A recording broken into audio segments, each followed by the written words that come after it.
आज के लेक्चर में एक बार फिर से हम वेक्टर का लेक्चर लेकर आए हैं। आज के वेक्टर के इस लेक्चर में हम आपको वेक्टर्स के एडिशन लॉ के बारे में बताएंगे और साथ ही साथ वेक्टर्स के एडिशंस के जो रिजल्टेंट होते हैं उसके एक्सप्रेशन को डिराइव करेंगे और साथ ही साथ स्पेशल केसेस जो हो गए वेक्टर्स के एडिशंस के उससे हम आपको एग्जाम्पल के थ्रू एक्सप्लेन करके इस लेक्चर में बताने जा रहे हैं। तो स्वागत है आपका यूट्यूब के इस एजुकेशनल चैनल पर और आइए शुरू करते हैं आज का एक और प्यारा सा lecture.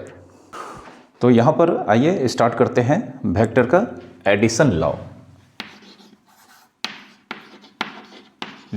Of addition of vector, law of addition of vectors. ठीक है, अब सबसे पहले वेक्टर के एडिशन कब डिफाइंड होते हैं? तो वेक्टर्स, दो वेक्टर्स को हम तभी ऐड कर सकते हैं जब वो सेम टाइप के फिजिकल क्वांटिटी हो गए। ठीक है, मतलब अगर हम मान लेते हैं vector A and vector B, यह दो वेक्टर हैं ऑफ सेम फिजिकल क्वांटिटी। ठीक है, दो वेक्टर को ऐड करने के लिए सबसे पहला कंडीशन है कि दोनों सेम फिजिकल क्वांटिटी को रिप्रेजेंट करना चाहिए। तो यहाँ पे vector A and vector B same physical quantity को रिप्रेजेंट कर रहे हैं। ठीक है, तो देन एडिशन ऑफ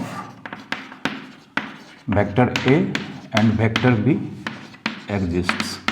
ठीक है, तभी दोनों वेक्टर के यहाँ पे एडिशन एग्जिस्ट करेंगे। जैसे अगर ए वेक्टर फोर्स को रिप्रेजेंट करता है और बी वेक्टर फोर्स को रिप्रेजेंट करता है, तभी हम इन दोनों को ऐड कर सकते हैं। ठीक है, और ए अगर वेक्टर फोर्स को रिप्रेजेंट करता है और बी वेक्टर अगर मान लेते हैं वेलोसिटी को रिप्रेजेंट करता है, तो इस केस में इन दोनों के एडिशन एग्जिस्ट नहीं करेंगे। ठीक है, तो आपने समझ लिया होगा कि दो वेक्टर को हम तभी आपस में ऐड कर सकते हैं जब वो सेम फिजिकल क्वांटिटी को रिप्रेजेंट करेंगे। ठीक है, अब यहाँ पे law of addition of vectors के लिए ये दो कंडीशन है। अब दो तरह के वेक्टर के एडिशन के लॉ होते हैं। जब ये दोनों सेम नेचर के होंगे तब इसे हम ऐड कर सकते हैं दो अलग अलग रूल से। एक रूल होता है law of addition of vector by triangle, मतलब triangle law of addition of vector, और दूसरा वेक्टर का एडिशन लॉ होता है parallelogram law of addition of vectors. ठीक है, तो पहला लॉ है यहाँ पे law of triangle addition, law of triangle addition of vectors. ठीक है, law of triangle addition of vectors.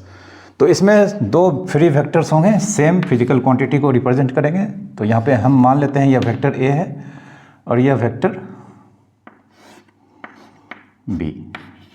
यह दो वेक्टर सेम फिजिकल क्वांटिटी को यहाँ पर रिप्रेजेंट कर रहा है और यह दोनों फ्री वेक्टर्स हैं। ठीक है, अब हमें इन दोनों वेक्टर को ट्रायंगल लॉ ऑफ एडिशन से ऐड करना है।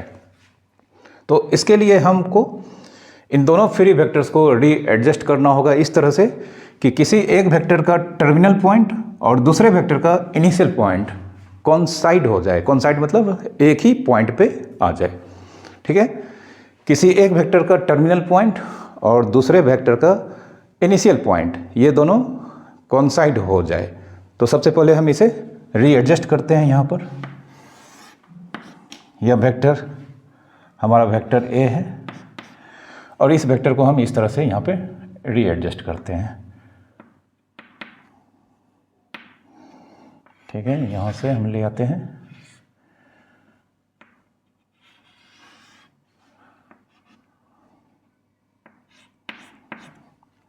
ठीक है, तो करीब करीब ये पैरेलल लग रहा है, थोड़ा सा और इधर होगा।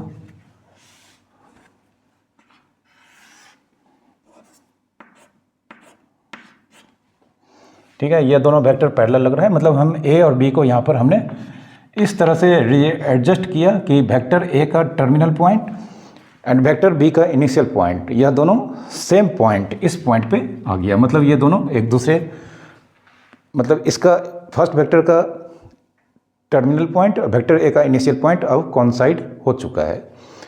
ठीक है, इसके बाद एक ट्रायंगल को कंप्लीट करना है। तो ट्रायंगल को कंप्लीट करने के लिए हम जानते हैं इन दोनों पॉइंट को मिलाना होगा, ठीक ना। तो एक हमारे पास अब ट्रायंगल कंप्लीट हो चुका है। अब इस ट्रायंगल के तीसरे साइड को, जो अभी वेक्टर को रिप्रेजेंट नहीं कर रहा है, तो इस ट्रायंगल के इस तीसरे साइड को हम अब वेक्टर में कन्वर्ट करेंगे। तो उसके लिए क्या रूल है कि हमें इन दोनों वेक्टर का साइक्लिक ऑर्डर देखना है। ठीक है, इन दोनों वेक्टर का साइक्लिक ऑर्डर देखना है, या तो यह दोनों वेक्टर का साइक्लिक ऑर्डर क्लॉकवाइज होगा या एंटी क्लॉकवाइज होगा। तो अगर इन दोनों वेक्टर का साइक्लिक ऑर्डर, जिसे हमें यहाँ पर आपस में ऐड करना है, अगर ये दोनों वेक्टर का साइक्लिक ऑर्डर क्लॉकवाइज होगा तो तीसरा साइड को इस तरह से वेक्टर में कन्वर्ट करना है कि इसका साइक्लिक ऑर्डर एंटी क्लॉकवाइज हो, मतलब इन दोनों के साइक्लिक ऑर्डर के अपोजिट। तो यहाँ पर हम देख सकते हैं इन दोनों वेक्टर का साइक्लिक ऑर्डर, मतलब यह ऐसे इस तरह से गया है, इधर गया है ए और फिर इधर बी आ गया है। तो यह अब देख सकते हैं अगर हम इसे रोटेट करेंगे तो यह एंटी क्लॉकवाइज हो गया। ठीक है, तो vector A and vector B का यहाँ पे साइक्लिक ऑर्डर एंटी क्लॉकवाइज है। तो अब यहाँ पर इस साइड को हमें यहाँ पर एरो हमने लगा दिया और इस तरह से यह जो तीसरा साइड है वेक्टर में कन्वर्ट हो चुका है और इसका ऑर्डर आप देख सकते हैं। अगर हम यहाँ लगा देते एरो तो यह ए और बी के साइकिल में हो जाता, लेकिन हमें इस तीसरे साइड को इस तरह से वेक्टर में कन्वर्ट करना है कि यह वेक्टर इन दोनों के साइकिल के अपोजिट डायरेक्शन में हो। तो इसलिए हमने इस पे यहाँ पे एरो हेड लगाया, जिस कारण से इसका साइकिल क्लॉकवाइज हो गया। ठीक है, अब इस तीसरा साइड को अगर हम एक वेक्टर में कन्वर्ट कर देते हैं तो यही तीसरा साइड जो वेक्टर को रिप्रेजेंट करता है इन दोनों वेक्टर का वेक्टर सम होगा। ठीक है, तो C is vector sum of vector A and B। ठीक है, यहाँ पे vector C vector A and vector B का वेक्टर सम कहलाता है, vector sum not sum, vector sum. ठीक है, और C को हम लोग vector A and vector B का रिजल्टेंट कहते हैं। ठीक है, and C is called resultant of vector A and vector B। और इसे हम लोग सिंबॉलिक फॉर्म में लिखते हैं, vector C is equals to vector A plus vector B। ठीक है, मतलब यहाँ पे इस फिगर में vector C vector A plus vector B को रिप्रेजेंट करेगा। वेक्टर C वेक्टर A और वेक्टर B को vector A plus vector B is equals to vector C। ठीक है, यहाँ पे vector C vector A and vector B का resultant या वेक्टर सम कहलाता है। ठीक है, तो यही ट्रायंगल का वेक्टर का लॉ ऑफ ट्रायंगल एडिशन होता है। ठीक है, याद रखना है दो वेक्टर फ्री वेक्टर होंगे, सेम फिजिकल क्वांटिटी को रिप्रेजेंट करेंगे, उन्हें अगर हमें ट्रायंगल लॉ ऑफ एडिशन से ऐड करना है तो इस तरह से दोनों को रीएडजस्ट करना है कि किसी एक का टर्मिनल पॉइंट दूसरे का इनिशियल पॉइंट कॉन्साइड हो जाए। उसके बाद हम एक ट्रायंगल कंप्लीट करते हैं और इस ट्रायंगल के तीसरे साइड को हम वेक्टर में इस तरह से कन्वर्ट करेंगे कि इसका जो साइक्लिक ऑर्डर है वह दोनों वेक्टर A एंड B के साइक्लिक ऑर्डर का अपोजिट होना चाहिए। तब यह तीसरा वेक्टर इन दोनों वेक्टर का वेक्टर सम को रिप्रेजेंट करेगा। ठीक है, दूसरा है लॉ ऑफ पैरेललोग्राम।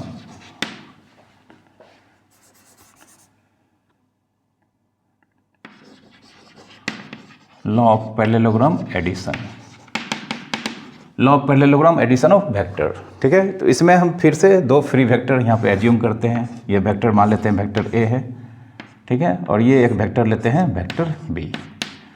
ठीक है, तो इस बार इन दोनों वेक्टर जिसे हमें ऐड करना है यह लॉ ऑफ पैरेललोग्राम एडिशन से ऐड करना है।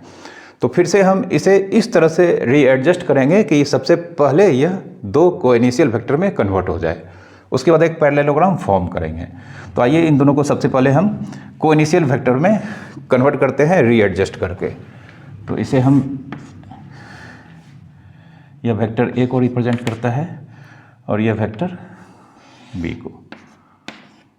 ठीक है, इन दोनों को हमने यहाँ पर अलग अलग जगह पे ये दोनों थे, इन दोनों को हमने कोइनिशियल वेक्टर में कन्वर्ट कर दिया। कोइनिशियल वेक्टर मैंने आपको पढ़ाया है कि दो वेक्टर या दो से अधिक वेक्टर जब सेम इनिशियल पॉइंट पर लाई करते हैं तो दोनों वेक्टर को इनिशियल वेक्टर कहलाते हैं। तो इन दोनों वेक्टर का यहाँ पे कॉमन इनिशियल पॉइंट यहाँ पे आ गया, तो इसलिए ये दोनों को इनिशियल वेक्टर में कन्वर्ट हो गया।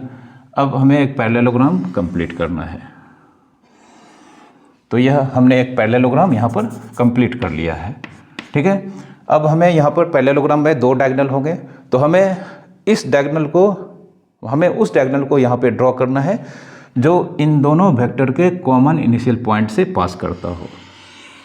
ठीक है, तो यहाँ पर हमने इस डायगोनल को जो कि ए और बी के कॉमन इनिशियल पॉइंट से पास करता है हमने ड्रॉ कर लिया। अब इस डायगोनल को हमें वेक्टर में कन्वर्ट कर देना है जिसका इनिशियल पॉइंट ए और बी के इनिशियल पॉइंट पर ही होगा और टर्मिनल पॉइंट डायगोनल के एंड पॉइंट पे होगा। तो इस डायगोनल को हमें वेक्टर पे कन्वर्ट करना है, तो यहाँ पे ए और बी पे ही इसका इनिशियल पॉइंट होगा, टर्मिनल पॉइंट यहाँ पे इसके एंड पॉइंट पे होगा। ठीक है, तो इस कंडीशन में अब हमें इस डायगोनल, जो कि यह डायगोनल एक वेक्टर में कन्वर्ट हो चुका है, यह इन दोनों वेक्टर का वेक्टर सम होगा। ठीक है, vector C, vector A and vector B का वेक्टर सम यहाँ पर होगा बाय पैरेललोग्राम एडिशन रूल। ठीक है, पैरेललोग्राम एडिशन रूल यही होता है कि 2 फ्री वेक्टर्स अगर दिए गए हैं तो सबसे पहले दोनों वेक्टर को कोइनिशियल वेक्टर में कन्वर्ट करना है, उसके बाद एक पैरेललोग्राम ड्रॉ करना है और पैरेललोग्राम का एक डायगोनल वहाँ से ड्रॉ करना है जहाँ पर दोनों वेक्टर का कॉमन इनिशियल पॉइंट होगा। उसके बाद इस डायगोनल को वेक्टर में कन्वर्ट करना है इस तरह से कि इस वेक्टर का भी इनिशियल पॉइंट इन दोनों वेक्टर के इनिशियल पॉइंट पे लाई करेगा और इस डायगोनल के एंड पॉइंट पे वेक्टर का टर्मिनल पॉइंट होगा। यह डायगोनल जो वेक्टर को रिप्रेजेंट करता है, यह given vector A and B का वेक्टर सम को रिप्रेजेंट करता है। ठीक है, तो अगेन यहाँ पे vector C, vector A and vector B का रिजल्टेंट कहलाएगा और यहाँ पर हम इस तरह से इसे एक्सप्रेस करेंगे, vector C is equals to vector A plus vector B. ठीक है, तो हम यहाँ पर वेक्टर के एडिशंस के प्रॉपर्टीज को यहाँ पर डिस्क्राइब करने जा रहे हैं। Properties of addition of vector. ठीक है, properties of addition of vectors. सबसे पहला प्रॉपर्टी है vector A plus vector B या vector B plus vector A, मतलब 2 वेक्टर को अगर हम किसी भी ऑर्डर में ऐड करेंगे रिजल्ट सेम होगा। इसे कम्यूटेटिव प्रॉपर्टी कहा जाता है एडिशन का, कम्यूटेटिव प्रॉपर्टी। ठीक है, एक छोटा सा प्रूफ हम आपको यहाँ पर बता देते हैं। इसके लिए हम एक पैरेललोग्राम लेंगे। यह साइड वेक्टर ए को रिप्रेजेंट करता है, यह साइड वेक्टर बी को रिप्रेजेंट करता है। हम जानते हैं पैरेललोग्राम में आमने सामने के जो साइड्स होते हैं उसके लेंथ सेम होते हैं। तो अगर हम यहाँ पे एरो लगा दें तो यह साइड का लेंथ सेम है, मतलब यह दोनों वेक्टर दिख रहा है आपको यहाँ पर सेम डायरेक्शन में रिप्रेजेंट कर रहे हैं और इसके लेंथ भी सेम होते हैं पैरेललोग्राम होने के कारण। तो अगर यह वेक्टर बी को रिप्रेजेंट करता है तो यह भी वेक्टर बी को रिप्रेजेंट करेगा। उसी तरह से अगर हम यहाँ पे एरो लगा दें तो इन दोनों साइड का लेंथ सेम होता है और यहाँ पर इन दोनों वेक्टर का डायरेक्शन सेम है, इसलिए यह दोनों वेक्टर मैग्नीट्यूड और डायरेक्शन दोनों में सेम है, तो इसलिए यह वेक्टर ए है तो यह वेक्टर भी ए होगा। अब यहाँ पे एक डायगोनल ड्रॉ करते हैं। ठीक है, यह डायगोनल अगर सी को रिप्रेजेंट करता है तो हम अभी हमने अभी आपको तुरंत बताया है कि यह वेक्टर इन दोनों वेक्टर का रिजल्टेंट होगा। ठीक है, तो अब यहाँ पर हम ट्रायंगल लॉ लगाते हैं। तो ट्रायंगल लॉ यहाँ पर हम लगाते हैं, तो हम नीचे वाले ट्रायंगल को लेते हैं, इस ट्रायंगल को, इसका नाम दे देते हैं A B C D. Triangle A B C में vector A plus vector B इन दोनों का साइकिल सेम है और वेक्टर सी इसका साइकिल अपोजिट है, तो इस नीचे वाले ट्रायंगल में यह वेक्टर सी, वेक्टर ए और वेक्टर बी का वेक्टर सम होगा। उसी तरह से ट्रायंगल ए डी सी में vector B plus vector A vector C का मतलब वेक्टर सी इसका रिजल्टेंट होगा, क्योंकि वेक्टर बी और वेक्टर ए का साइकिल आप देख सकते हैं क्लॉकवाइज है और इसका एंटी क्लॉकवाइज है। ठीक है, इसे हम यहाँ पर ड्रॉ कर देते हैं। तो ऊपर वाले ट्रायंगल में फिर से वेक्टर सी जो है यह vector B and vector A का सम होगा, vector B and vector A. ठीक है।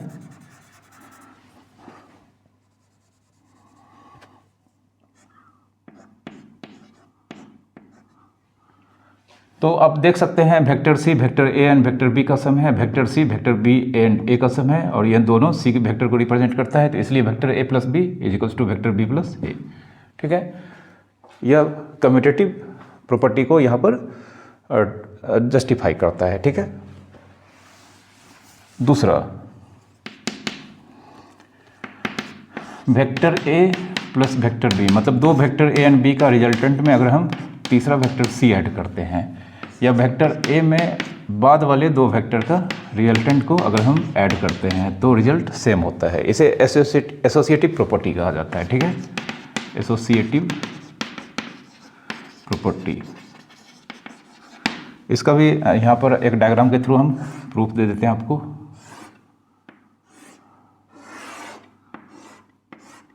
ठीक है, इस वेक्टर को हम मान लेते हैं ए, इस वेक्टर को हम मान लेते हैं बी, और इस वेक्टर को हम मान लेते हैं सी। ठीक है, तो यहाँ पर अगर हम इसे ड्रॉ कर देते हैं, इस वेक्टर को हमने ए माना था, तो इस वेक्टर को हमने ए माना है, इसको बी माना है, इसको सी माना है। तो अब अगर हम इस साइड को यहाँ पे एरो डाल दें तो आप देख सकते हैं यह वेक्टर यह जो साइड है, पहले इसका नाम दे देते हैं ए बी सी डी। तो vector A C vector A and vector B का सम होगा। तो यहाँ पर इस वेक्टर को हम लोग लिख सकते हैं vector A plus vector B. ठीक है, साइड में लिखते हैं vector A plus vector B. उसी तरह से अगर हम इन दोनों को मिला दें, ठीक है, और यहाँ पे एरो लगा दें, यहाँ पे एरो लगा दें, तो अब ट्रायंगल बी सी डी में यह वेक्टर बी है, यह वेक्टर सी है, तो और यह vector B and vector C का वेक्टर सम होगा बाय ट्रायंगल रूल। तो यह vector B plus vector C. ठीक है, vector B plus vector C इस वेक्टर को रिप्रेजेंट करेगा बाय ट्रायंगल लॉ। अभी हमने आपको ट्रायंगल लॉ के बारे में पढ़ाया है। ठीक है, अब अगर हम यहाँ पे एक एरो लगा दें यहाँ पर और इस वेक्टर को डी माने, ठीक है, तो अब देखिए यहाँ पर इस ट्रायंगल में, ट्रायंगल ए बी डी में यह वेक्टर ए है, यह वेक्टर बी प्लस सी है, तो यह vector A and plus vector B plus C, triangle law से यह वेक्टर प्लस यह वेक्टर होगा। तो यानी कि यहाँ पर डी रिप्रेजेंट करेगा vector A plus B vector plus C vector को। ठीक है, उसी तरह से अगर हम ट्रायंगल ए सी डी लें, ट्रायंगल ए सी डी, तो यह वेक्टर ए प्लस बी है, यह वेक्टर सी है, और यह वेक्टर डी है। चूँकि इस वेक्टर का नाम हमने शुरू में ही डी रख दिया है, तो वेक्टर ए प्लस बी में वेक्टर सी ऐड करेंगे तो वेक्टर डी इसका रिजल्टेंट होगा। तो यहाँ पे डी इस वेक्टर का रिजल्टेंट है। तो इस बार first vector A plus B है और सेकेंड वेक्टर सी है। तो इस तरह से आप देख सकते हैं vector A plus vector B के रिजल्टेंट में हम वेक्टर सी को ऐड करें, या ए में vector B and vector C के रिजल्टेंट को ऐड करें, दोनों ही वेक्टर डी को रिप्रेजेंट करता है। तो यह दोनों आपस में इक्वल हो गए। इसे एसोसिएटिव प्रॉपर्टी कहा जाता है। ठीक है,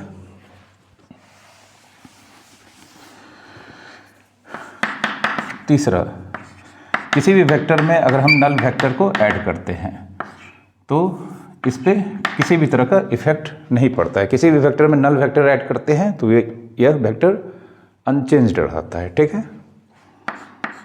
चौथा, K times vector A plus B. यहाँ पे के एक नंबर है, यह दोनों वेक्टर ए एंड बी के रिजल्टेंट में इसे मल्टीप्लाई किया गया है। तो अगर हम इस ब्रैकेट को ब्रेक करेंगे तो यह के टाइम्स वेक्टर ए और प्लस के टाइम्स वेक्टर बी होगा। ठीक है, इसको आपको याद रखना है।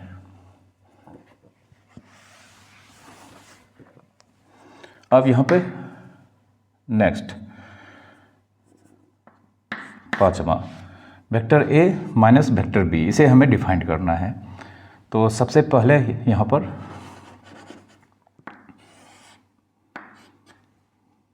यह मान लेते हैं वेक्टर ए है, यह वेक्टर बी है, यह वेक्टर सी, ठीक है। यह वेक्टर हमारा वेक्टर ए है, यह वेक्टर हमारा वेक्टर बी है। तो यह वेक्टर, अगर हम इस वेक्टर को हमने यहाँ पर सी लिया है, तो यह C vector vector A and vector B का रिजल्टेंट होगा, ठीक है। अब यहाँ पर अगर हम इसी साइड के इक्वल्स अगर हम इधर इसे पीछे एक्सटेंड करते हैं यहाँ पर यहाँ तक, तो आप देख सकते हैं यह दोनों इक्वल है, ठीक है। और अगर हम यहाँ पर एक एरो लगा दें तो इस वेक्टर और इस वेक्टर का डायरेक्शन, इस दोनों वेक्टर का डायरेक्शन एक दूसरे के अपोजिट है, बट इन दोनों का मैग्नीट्यूड मतलब B C equals to B D है। तो इसलिए अब यह वेक्टर बी नहीं बल्कि वेक्टर माइनस बी को रिप्रेजेंट करेगा, ठीक है। तो यहाँ पे अब अगर हम इसे मिला देते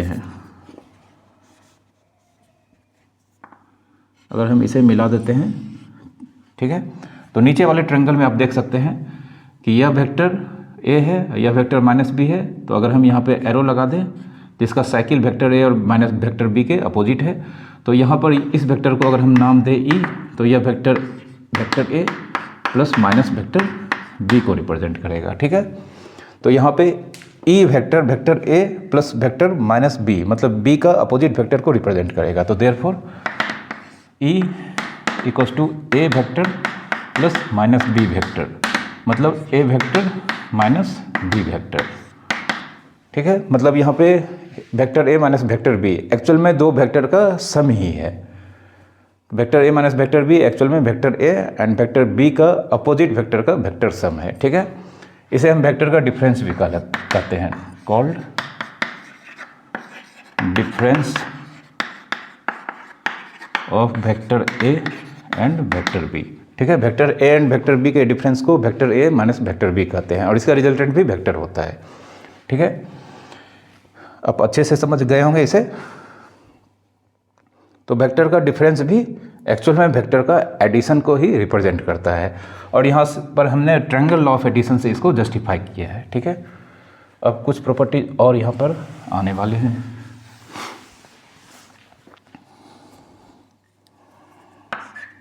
छठा, वेक्टर ए में अगर हम नल वेक्टर सब्ट्रैक्ट करेंगे तो इसके प्रॉपर्टी पे किसी भी तरह का इफेक्ट नहीं पड़ता है। किसी भी वेक्टर में नल वेक्टर अगर हम सब्ट्रैक्ट करते हैं तो यह वेक्टर अनचेंज रहता है, मतलब वेक्टर ए ही यहाँ पर हमें मिलेगा। वेक्टर ए में अगर हम वेक्टर ए का अपोजिट ऐड करते हैं, कहने का मतलब वेक्टर ए यहाँ पे माइनस प्लस माइनस हो जाएगा, तो रिजल्ट नल वेक्टर होता है। किसी भी वेक्टर में अगर हम उसका अपोजिट वेक्टर को ऐड करते हैं या किसी भी वेक्टर में उसी वेक्टर को सब्ट्रैक्ट करते हैं या दो सेम वेक्टर का हमें डिफरेंस मालूम करना हो तो आंसर नल वेक्टर होता है, ठीक है। जीरो नंबर नहीं होगा बल्कि वेक्टर होगा, जीरो वेक्टर, ठीक है। K times vector A minus vector B, ठीक है। अगर हम ब्रैकेट को ब्रेक करेंगे तो के टाइम्स वेक्टर ए माइनस के टाइम्स वेक्टर बी। यहाँ पर के एक नंबर है जिसे स्केलर कहा जाता है। नंबर को स्केलर भी बोलते हैं क्योंकि इसका कोई डायरेक्शन तो होता नहीं है, ठीक है।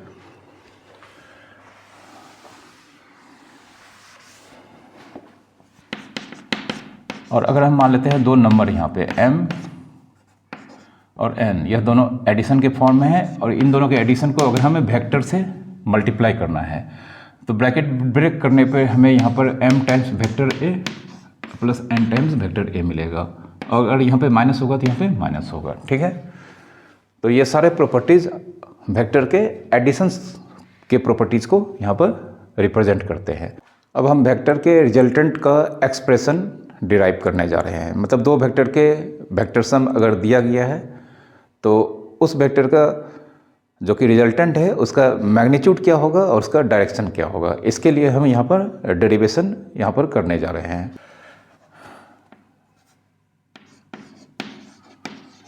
Resultant of vector A and vector B, ठीक है। Resultant of vector A and vector B. तो सबसे पहले यहाँ पर लेट कर लेते हैं, let C vector A and vector B के वेक्टर सम को रिप्रेजेंट करता है। मतलब vector C vector A and vector B का रिजल्टेंट है। अब दो वेक्टर के बीच हमेशा एक एंगल होता है, तो लेट थीटा, इन दोनों वेक्टर के बीच का एंगल है, theta angle between vector A and vector B, दोनों वेक्टर के बीच का एंगल थीटा है। और हम जानते हैं 0 डिग्री से थीटा का वैल्यू 180 डिग्री के बीच लाई करता है, ठीक है। तो यहाँ पर हम इस रिजल्टेंट वेक्टर का मैग्नीट्यूड क्या होगा यह हम फाइंड करेंगे, और साथ ही साथ इसका डायरेक्शन क्या होगा यह हम फाइंड करेंगे। तो सबसे पहले हम यहाँ पे लेट कर लेते हैं, लेट नहीं करते बल्कि हम जानते हैं कि मैग्नीट्यूड ऑफ वेक्टर ए को सिंपली हम ए से रिप्रेजेंट करते हैं, ठीक है। मैग्नीट्यूड ऑफ वेक्टर बी के सिंबल को बी से रिप्रेजेंट किया जाता है, एंड वेक्टर सी जो कि रिजल्टेंट है इसका मैग्नीट्यूड सी होगा, ठीक है। यह हम ऑलरेडी जानते हैं। तो यहाँ पर हम एक पैरेललोग्राम फॉर्म करेंगे जो vector A and vector B के सम को रिप्रेजेंट करेगा, ठीक है। पैरेललोग्राम एडिशन का वेक्टर का रूल होता है और ट्रायंगल का एडिशन का वेक्टर का रूल होता है। तो हम इन दोनों रूल से इसे डिराइव कर सकते हैं।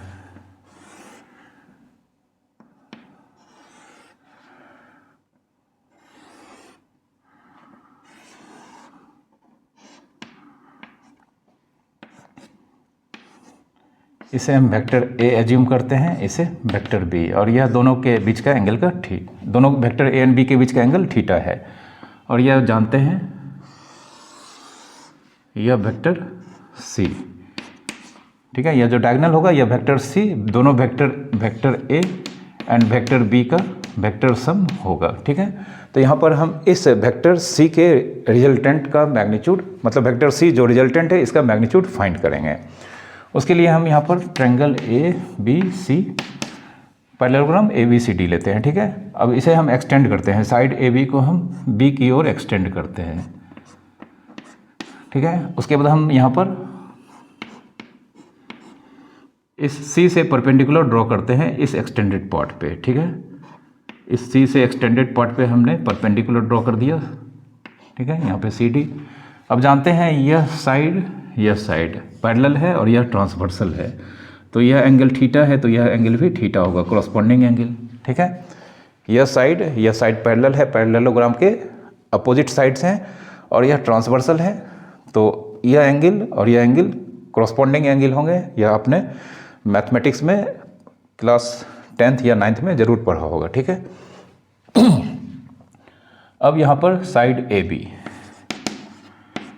मतलब यह जो वेक्टर ए बी है यह वेक्टर ए के मैग्नीट्यूड को रिप्रेजेंट कर रहा है, जिसका वैल्यू हम यहाँ पर ए ले चुके हैं।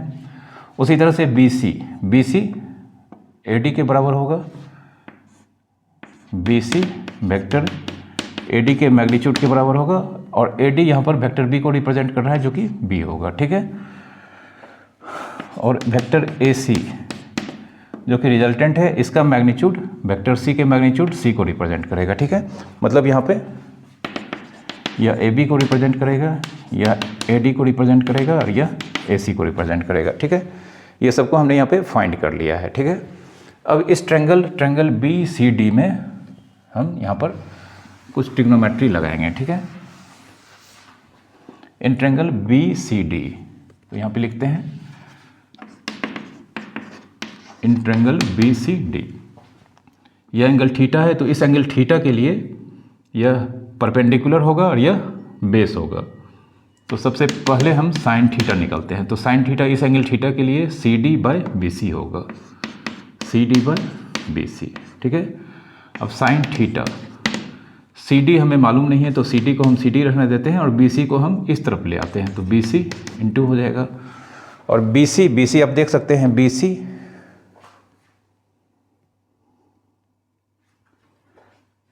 सॉरी यह ए डी नहीं होगा, बी सी,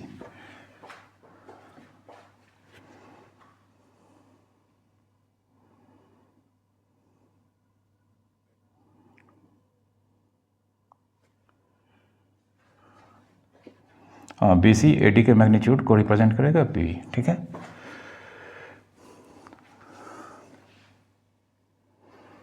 तो यहाँ पे बी सी को हम यहाँ पर बी से रिप्रेजेंट कर सकते हैं, बी से रिप्लेस कर सकते हैं into sine theta C D, ठीक है। तो हमने सी डी का यहाँ पर वैल्यू निकाल लिया। अब हम BD को निकालने के लिए यहाँ पे cos थीटा यूज़ करेंगे। इसी में हम यहाँ पर cos थीटा जानते हैं, इस एंगल के लिए cos थीटा BD/BC होगा, ठीक है, BD/BC। फिर से हम यहाँ पर BC को इधर लाएंगे तो BC into cos theta BD। अब BC को फिर से हम रिप्लेस करेंगे B से, तो B into cos theta equals to BD, ठीक है। तो हमारे पास CD एंड BD का वैल्यू यहाँ पर हमारे सामने दिख रहा है, ठीक है। अब हम इस ट्रायंगल में, ट्रायंगल ACD, ठीक है, इन ट्रायंगल ACD, तो ट्रायंगल ACD आप देख सकते हैं, ट्रायंगल ACD यह ट्रायंगल राइट ट्रायंगल है। राइट ट्रायंगल में यह पाइथागोरस थ्योरम हम अप्लाई करेंगे, तो यानी कि इस ट्रायंगल का यह hypotenuse AC square AD square plus CD square के बराबर होगा, ठीक है, AD square plus CD square के बराबर होगा, ठीक है। ट्रायंगल ACD में AC square AD square plus CD square या DC स्क्वायर के बराबर होगा, ठीक है। अब यहाँ पर AC, ठीक है, जो कि C का मैग्नीट्यूड है और इसका स्क्वायर है, तो इसे हम लिख सकते हैं C स्क्वायर। और AD को हम यहाँ पे AD को AB प्लस BD लिख सकते हैं, यह AD है तो इस AD को AB प्लस BD लिख सकते हैं, तो इसे हम लिख सकते हैं AD को AB प्लस BD का स्क्वायर प्लस CD स्क्वायर, ठीक है, प्लस CD स्क्वायर। अब AB को हम जानते हैं, AB वेक्टर A का मैग्नीट्यूड को रिप्रेजेंट करता है, तो AB को हमने यहाँ पर अभी लिखा था AB को हम वेक्टर A का मैग्नीट्यूड लिख सकते हैं।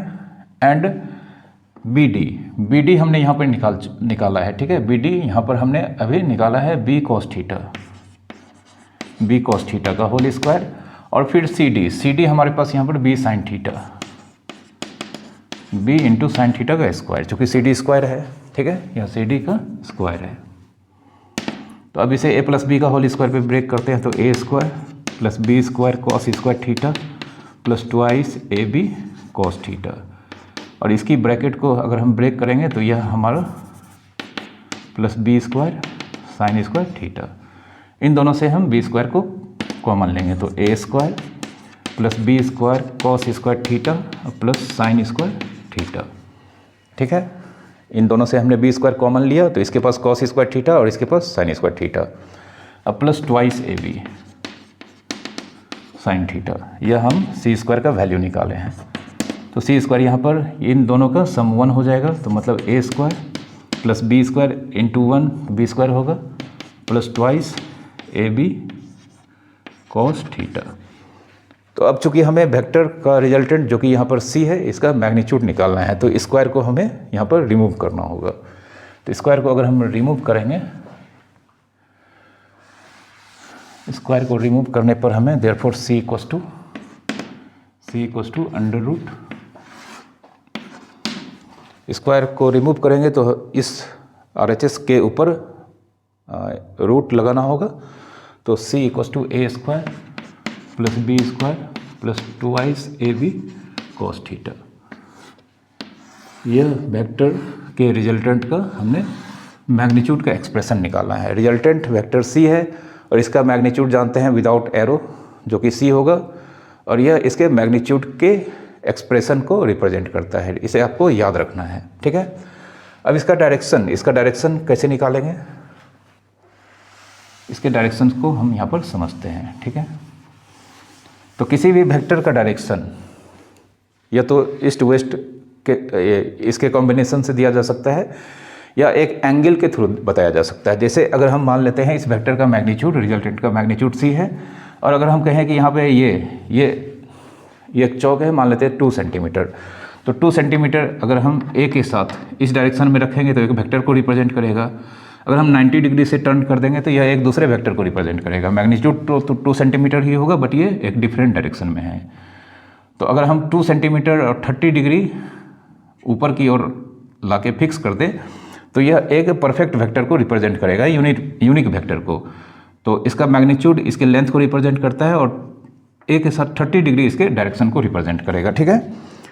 तो यहाँ पे हम मान लेते हैं यह वेक्टर C, इसका डायरेक्शन निकालने के लिए हम, चूँकि वेक्टर ए यहाँ पर फिक्स्ड वेक्टर है, तो ये हम मान लेते हैं वेक्टर सी वेक्टर ए के साथ एंगल फॉर्म कर रहा है। यह एंगल फॉर्म कर रहा है अल्फ़ा, ठीक है। तो वेक्टर सी वेक्टर ए के साथ अगर अल्फ़ा फॉर्म करता है तो ज़रा सा भी हम इसे ना तो ऊपर ले जा सकते हैं ना नीचे ले जा सकते हैं। तो चूँकि ऐसा करने से इसके डायरेक्शन यहाँ पर चेंज हो जाएंगे। तो अब सी का डायरेक्शन हमें यहाँ पे एंगल अल्फ़ा से मिलेगा, ठीक है। तो let C Max angle alpha with vector A के साथ, या वेक्टर बी के साथ भी ले सकते थे, लेकिन यहाँ पर हमने वेक्टर ए के साथ लिया है। तो वेक्टर ए के साथ यहाँ पर यह वेक्टर का resultant C angle alpha form करता है, ठीक है। तो अब इस ट्रायंगल में, in triangle A C D, इस एंगल अल्फ़ा का हम tan निकालेंगे, tan अल्फ़ा। तो हम जानते हैं यह ट्रायंगल फिर से राइट ट्रायंगल ही है। tan अल्फ़ा इस एंगल में, इस एंगल के लिए tan अल्फ़ा परपेंडिकुलर, ठीक है, tan अल्फ़ा जो कि होता है P/B। तो इस एंगल अल्फ़ा के लिए परपेंडिकुलर CD होगा, बाय बेस AD होगा, ठीक है, CD/AB। अब CD हमने यहाँ पे निकाला है B sin थीटा, ठीक है। तो CD के लिए हम यहाँ पर B sin थीटा यूज़ करते हैं, इसे हम यहाँ लिखते हैं, ठीक है। तो देयरफॉर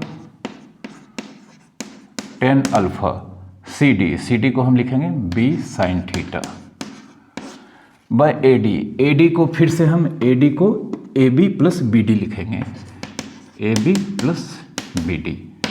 अब हम B sin theta bye AB को हम वेक्टर A का मैग्नीट्यूड A लिखेंगे, एंड BD हमारे सामने जस्ट यहाँ पर अभी लिखा हुआ है, BD को हम B cos थीटा लिखेंगे, B cos थीटा, ठीक है। तो देयरफॉर tan अल्फ़ा,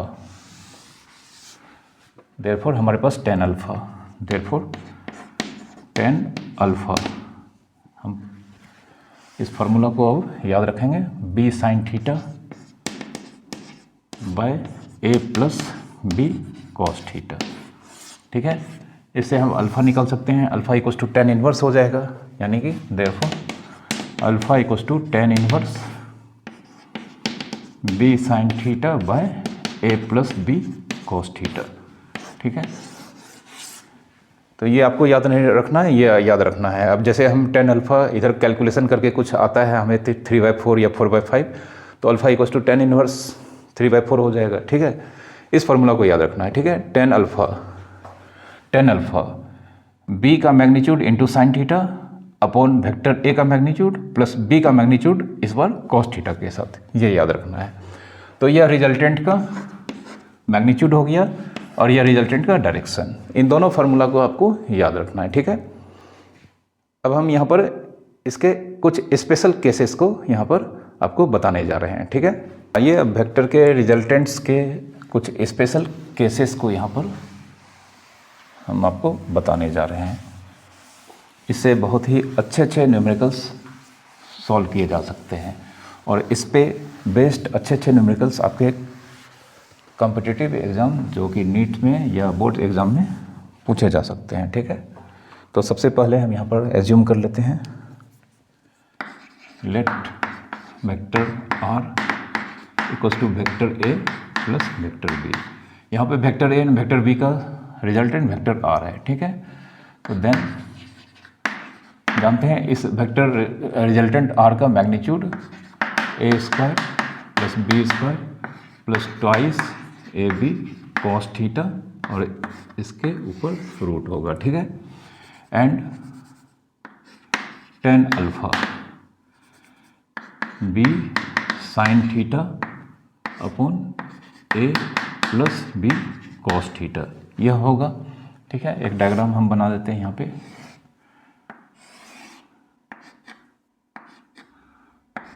यह वेक्टर, यह साइड, यह ट्रायंगल ABC है, यह वेक्टर A है, यह वेक्टर B है और यह वेक्टर R है और यह vector A plus vector B को रिप्रेजेंट करता है, ठीक है। और यह वेक्टर आर वेक्टर ए के साथ यह जो एंगल बना रहा है अल्फा है, ठीक है। थीटा इन दोनों वेक्टर के बीच का एंगल है, theta angle between vector A and vector B, ठीक है। यह सारा डेरिवेशन अभी हमने पढ़ा है, वहाँ पर हमने vector small A and vector small B लिया था, तो उससे कोई फर्क नहीं पड़ता है। अब यह मैक्सिमम कब होगा, ठीक है। तो हम जानते हैं यह मैक्सिमम कब होगा, जब दो वेक्टर दिए रहते हैं तो इन दोनों के मैग्नीट्यूड तो फिक्स होंगे, मतलब ए का मैग्नीट्यूड बी का मैग्नीट्यूड यह दोनों फिक्स होंगे। जब दो वेक्टर हमें एडिशन के लिए दिया जाएगा तो उन दोनों के मैग्नीट्यूड चाहे डायरेक्शन कुछ भी हो जाए, उन दोनों के मैग्नीट्यूड तो चेंज होने वाले हैं नहीं। तो अब इन दोनों का वेक्टर सम का यह एक्सप्रेशन का वैल्यू मतलब इस वेक्टर सम के रिजल्टेंट का मैग्नीट्यूड मैक्सिमम तभी होगा जब यहाँ पर यह तो फिक्स है, यह फिक्स है, 2 टाइम्स ए बी भी फिक्स है। तो अगर यह वैल्यू सबसे मैक्सिमम हो जाए तो उसके लिए यहाँ पे कॉस थीटा का वैल्यू मैक्सिमम होना पड़ेगा, ठीक है। तो फॉर स्पेशल केस पहला, if vector A and vector B are like vector और पैरेलल वेक्टर्स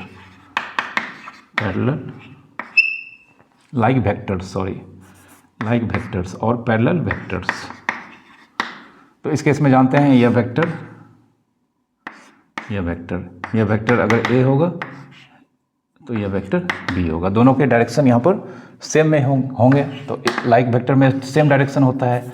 और इस केस में थीटा 0 डिग्री होता है, ठीक है, थीटा 0 डिग्री होता है। तो यहाँ पे कॉस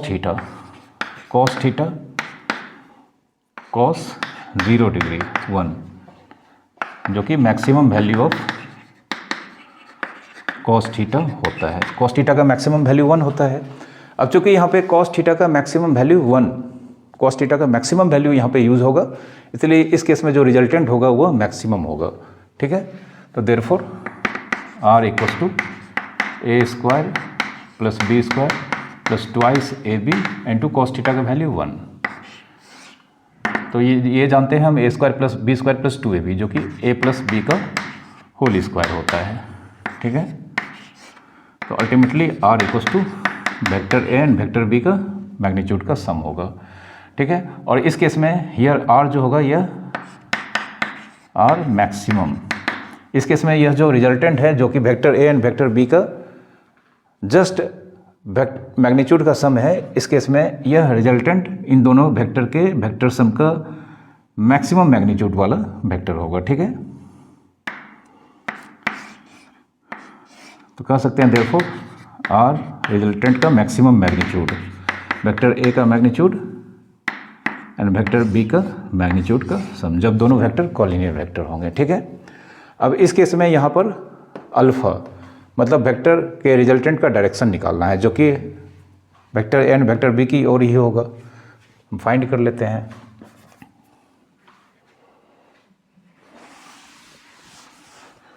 यहाँ पे रिजल्टेंट का direction vector A and vector B की ओर ही होगा। tan alpha B sine 0 degree upon A plus B cos 0 degree. तो यहाँ पे जानते हैं b इंटू 0 होगा, चूँकि साइन 0 डिग्री का वैल्यू 0 होता है, upon a plus B into 1, तो यह 0 होगा। तो therefore tan alpha equals to 0। तो जानते हैं tan अल्फा 0 तभी होता है जब अल्फा का वैल्यू 0 डिग्री होगा, तो therefore alpha equals to 0 degree.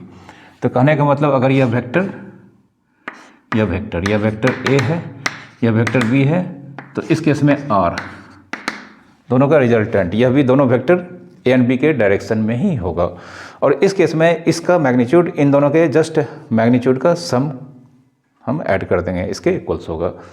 और इस केस में इसका मैग्नीट्यूड जो होगा, मतलब जो रिजल्टेंट मैक्सिमम चाहिए हमको, दो वेक्टर का मैक्सिमम मैग्नीट्यूड, दो वेक्टर का रिजल्टेंट का मैक्सिमम वैल्यू चाहिए, तो उसके लिए दोनों वेक्टर कॉलिनियर वेक्टर होना चाहिए, ठीक है। कॉलिनियर में भी लाइक वेक्टर होना चाहिए, कॉलिनियर वेक्टर नहीं बल्कि लाइक वेक्टर होना चाहिए।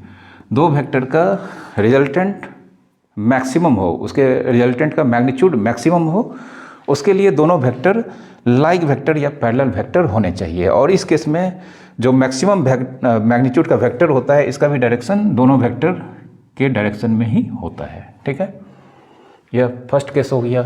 जैसे इसका एग्जांपल अगर हम मान लेते हैं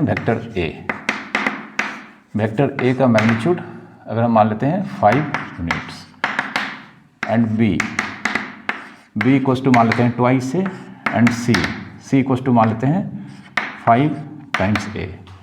तो देख सकते हैं यहाँ पे वेक्टर बी ट्वाइस ए है, मतलब वेक्टर बी का डायरेक्शन वेक्टर ए के डायरेक्शन में होगा। वेक्टर सी 5 टाइम्स ए है, मतलब वेक्टर सी का डायरेक्शन वेक्टर ए के डायरेक्शन में होगा। इसलिए vector B and vector C same direction में होंगे, मतलब यहाँ पे लाइक वेक्टर होंगे दोनों। एंड अगर हम मान लेते हैं D equals to vector B plus vector C. अब चूंकि vector B and vector C यहाँ पे लाइक वेक्टर है, इसे हम लिख देते हैं therefore vector B and vector C are like vectors. ये एग्जांपल है। Vector B and vector C are कैसा वेक्टर होगा? Like vectors. चूंकि यहाँ पे vector B 2 times vector A है, vector C 5 times vector A है। मैंने पिछले लेक्चर्स में आपको इन सब के बारे में पढ़ाया है। ठीक है, और वेक्टर डी जो कि vector B and vector C का रिजल्टेंट है। ठीक है, तो यहाँ पे देयरफॉर डी का मैग्नीट्यूड वेक्टर बी का मैग्नीट्यूड प्लस वेक्टर सी का मैग्नीट्यूड के बराबर होगा। अब वेक्टर बी का मैग्नीट्यूड मतलब ट्वाइस वेक्टर ए का मैग्नीट्यूड, वेक्टर सी का मैग्नीट्यूड मतलब 5 टाइम्स वेक्टर ए का मैग्नीट्यूड। तो 2 का मॉडुलस इंटू वेक्टर ए का मैग्नीट्यूड, और यहाँ पे 5 का मॉडुलस इंटू वेक्टर ए का मैग्नीट्यूड। 2 वेक्टर ए का मैग्नीट्यूड यहाँ पर 5 दिया गया है, 5 इंटू वेक्टर ए का मैग्नीट्यूड 5, तो 5 5 जा 25 प्लस 10 35 यूनिट्स। तो यहाँ पे वेक्टर डी का मैग्नीट्यूड 35 यूनिट्स होगा और डी का direction vector B and vector C के डायरेक्शन यानी कि वेक्टर ए के डायरेक्शन में होगा। D has direction same of B और सी। डी का डायरेक्शन वेक्टर बी या वेक्टर सी के डायरेक्शन में, चूंकि दोनों का डायरेक्शन सेम डायरेक्शन है। ठीक है, अब एक दूसरा केस, जब दोनों वेक्टर के बीच का एंगल 180 डिग्री होगा। ठीक है, मतलब दोनों वेक्टर अनलाइक वेक्टर्स होगा। तो one vector A and vector B are unlike और एंटी पैरेलल वेक्टर्स। ठीक है, जैसे हम यहाँ पर डायग्राम ड्रॉ कर लेते हैं, या मान लेते हैं वेक्टर ए है और ये वेक्टर बी है। ठीक है, दोनों एक दूसरे के अपोजिट डायरेक्शन में है। इस केस में हमें मालूम है थीटा 180 डिग्री होता है और कॉस थीटा कॉस 180 डिग्री जिसकी वैल्यू -1 होती है। तो इस बार हम इस एक्सप्रेशन में कॉस थीटा का हमने minimum value of cos theta, इस बार कॉस थीटा का हमने मिनिमम वैल्यू यूज़ किया है। तो कॉस थीटा का मिनिमम वैल्यू यूज़ करेंगे तो यह टर्म का वैल्यू मिनिमम होगा और इस तरह से इस केस में इस रिजल्टेंट का मैग्नीट्यूड मिनिमम मैग्नीट्यूड वाला होगा। ठीक है, मतलब दो वेक्टर अगर अनलाइक वेक्टर होंगे तो इस केस में इन दोनों के रिजल्टेंट का जो वैल्यू होगा वह इन दोनों वेक्टर के वेक्टर सम के रिजल्टेंट का मिनिमम मैग्नीट्यूड होगा। ठीक है, तो देयरफॉर यहाँ पे अब r लिखते हैं a² + b² + 2ab इंटू -1, इसके ऊपर रूट लगाएंगे तो a² + b² - 2ab। अब जानते हैं यह a - b का होल स्क्वायर यह होगा। अब जानते हैं a - b का होल स्क्वायर का स्क्वायर रूट निकालेंगे तो a - b भी हो सकता है और b - a भी हो सकता है। चूंकि नेगेटिव तो होना नहीं चाहिए तो r = यहाँ पे mod a - b। mod a - b, चूंकि a - b नेगेटिव भी हो सकता है तो रिजल्टेंट जो कि वेक्टर का मैग्नीट्यूड यहाँ पे रिजल्टेंट है नेगेटिव कभी नहीं हो सकता, इसलिए हमने यहाँ पर मॉड लगाया है। ठीक है, और यहाँ पे यह आर का वैल्यू दो वेक्टर का यहाँ पे जो रिजल्टेंट हमने निकाला है उसका यह मिनिमम लीस्ट वैल्यू को रिप्रेजेंट करता है, ठीक है। तो यहाँ पे हम लिख देते हैं R minimum, therefore R minimum vector A minus vector B, ठीक है, vector A minus vector B. और इस केस में इस रिजल्टेंट का डायरेक्शन इन दोनों वेक्टर में से जो वेक्टर का मैग्नीट्यूड ज़्यादा होगा उसी के डायरेक्शन में होगा। तो अगर हम यहाँ पर देखें इस डायग्राम में, तो वेक्टर बी और वेक्टर ए के लेंथ को अगर हम कंपेयर करें तो वेक्टर ए का लेंथ यहाँ पर वेक्टर बी के लेंथ से बड़ा लग रहा है। इस तरह से वेक्टर ए का मैग्नीट्यूड वेक्टर बी के मैग्नीट्यूड से ज़्यादा होगा। तो इस केस में इस रिजल्टेंट का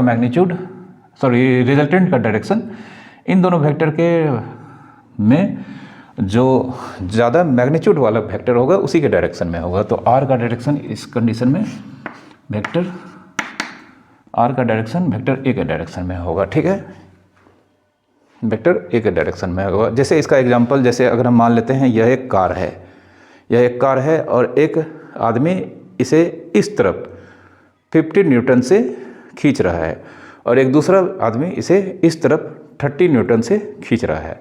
तो स्वाभाविक है जो कार है वो इस तरफ जाएगी, मतलब इस तरफ का फोर्स इस तरफ के फोर्स से ज़्यादा है। तो रिजल्टेंट चूँकि इधर 50 है और इधर 20 है, तो रिजल्टेंट यहाँ पे 30 न्यूटन होगा और यह कार उस ओर जाएगी जिस ओर जो फोर्स लगाया गया है उसका मैग्नीट्यूड ज़्यादा है। तो 50 न्यूटन की तरफ ये कार मूव करेगी, इसलिए रिजल्टेंट का डायरेक्शन जो 20 न्यूटन से ज़्यादा है इस ओर की तरफ होगा, ठीक है।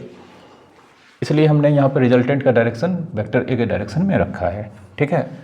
एक यहाँ पर एग्जांपल ले लेते हैं, जैसे हम मान लेते हैं वेक्टर ए, इसका मैग्नीट्यूड हम ले लेते हैं 2 यूनिट्स, ठीक है। और यहाँ पे एक वेक्टर लेते हैं B twice A vector C -5 times A. तो यहाँ पे वेक्टर बी ए के डायरेक्शन में होगा चूँकि +2 से हमने मल्टीप्लाई किया है। वेक्टर सी वेक्टर ए के अपोजिट डायरेक्शन में होगा चूँकि इसे हमने -5 से मल्टीप्लाई किया है। तो therefore B and C are unlike vectors होगा, ठीक है। तो अगर हम यहाँ पे मान लेते हैं R equals to vector A plus vector B, अगर आर इन दोनों vector A and vector B का रिजल्टेंट है तो देयरफॉर आर का मैग्नीट्यूड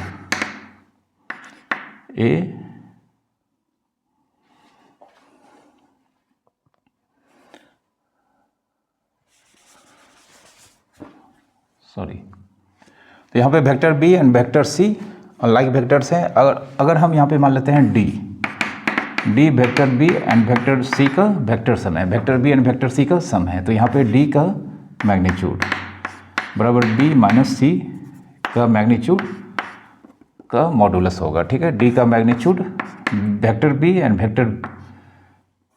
वेक्टर बी का मैग्नीट्यूड माइनस वेक्टर सी का मैग्नीट्यूड का मॉडुलस होगा। तो इसे हम फाइंड करते हैं। नाउ बी का मैग्नीट्यूड जो कि बी, तो बी का मैग्नीट्यूड ट्वाइस ए का मैग्नीट्यूड मतलब 2 का मॉड इनटू वेक्टर ए का मैग्नीट्यूड होगा, ठीक है। अब 2 का मॉड 2 होगा और वेक्टर ए का मैग्नीट्यूड यहाँ पर 2 दिया गया है तो यह 4 होगा। फिर यहाँ पर सी का वेक्टर सी का मैग्नीट्यूड जो सी से रिप्रेजेंट किया जाता है यह -5 टाइम्स ए का मैग्नीट्यूड होगा, तो यह -5 का मॉड इंटू वेक्टर ए का मैग्नीट्यूड होगा, तो यह -5 का मॉड 5 इंटू 2 10। तो इस तरह से यहाँ पर डी मतलब वेक्टर डी का मैग्नीट्यूड, बी का मैग्नीट्यूड हमने यहाँ पे निकाला है, बी का मैग्नीट्यूड 4 और माइनस सी का मैग्नीट्यूड हमने निकाला है 10, तो -6 मतलब 6, ठीक है। तो वेक्टर डी का मैग्नीट्यूड यहाँ पर 6 यूनिट्स होगा जो कि मिनिमम होगा। दो वेक्टर का यहाँ पर vector B and vector C के रिजल्टेंट का जो मिनिमम वैल्यू होगा, vector B and vector C के रिजल्टेंट का जो मिनिमम मैग्नीट्यूड होगा वह 6 यूनिट आएगा जब यह अनलाइक वेक्टर्स होगा। और यहाँ पर अगर हम आपसे पूछेंगे कि यह वेक्टर डी का डायरेक्शन किसकी ओर होगा, तो आप देख सकते हैं सी का मैग्नीट्यूड यहाँ पर ज़्यादा है वेक्टर बी के मैग्नीट्यूड से, चूँकि यह वेक्टर ए का माइनस तो सिर्फ डायरेक्शन देता है, वेक्टर ए का मैग्नीट्यूड का 5 टाइम्स है। तो यहाँ पे direction of D is in direction of C. ठीक है, यहाँ पे वेक्टर डी का डायरेक्शन वेक्टर सी के डायरेक्शन में होगा। ठीक है,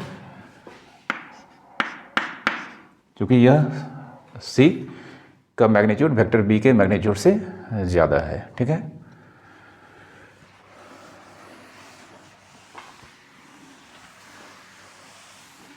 अब एक तीसरा केस, जब दोनों वेक्टर के बीच का एंगल 90 डिग्री होगा।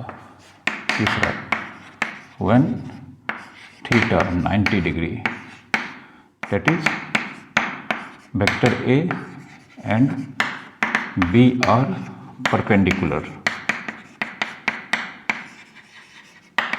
Vector A and B are perpendicular to each other. ठीक है, तो यहाँ पे हम कुछ इस तरह से ले लेते हैं, यह वेक्टर हमने बी लिया, यह ए, और यह जानते हैं अगर हम यहाँ पे ड्रॉ करेंगे तब भी यह दोनों लेंथ इक्वल हैं, तो यह वेक्टर बी है तो यह वेक्टर बी होगा, और यह यहाँ पर इसे ए मानते हैं, क्योंकि हमने यहाँ पे यह वेक्टर ए है, यह वेक्टर बी है, और यह वेक्टर ए होगा, सॉरी यह वेक्टर बी होगा, यह वेक्टर बी है तो यह आमने सामने का साइड इक्वल है, डायरेक्शन भी सेम है, तो यह भी वेक्टर बी को रिप्रेजेंट करेगा, और यह R vector A plus vector B. ठीक है, और यह एंगल अल्फा। तो सिंस यहाँ पे कॉस थीटा कॉस 90 डिग्री जो कि 0 होगा, तो therefore R equal to A square plus B square plus twice A B into cos theta 0। तो यह टर्म 0 हो जाएगा, तो therefore R equals to under root A square plus B square. ठीक है, इस केस में R equals to under root A square plus B square का रूट के बराबर होगा। एंड टेन अल्फा फिगर से देख सकते हैं, बी का मैग्नीट्यूड बाय ए का मैग्नीट्यूड, बी का मैग्नीट्यूड बाय ए का मैग्नीट्यूड। ठीक है, देयरफॉर कह सकते हैं tan alpha B by A. यह स्पेशल केस है, टेन अल्फा। इस केस में B sine theta by A plus B cos theta use नहीं करना है, बी बाय ए डायरेक्ट निकालना है। ठीक है,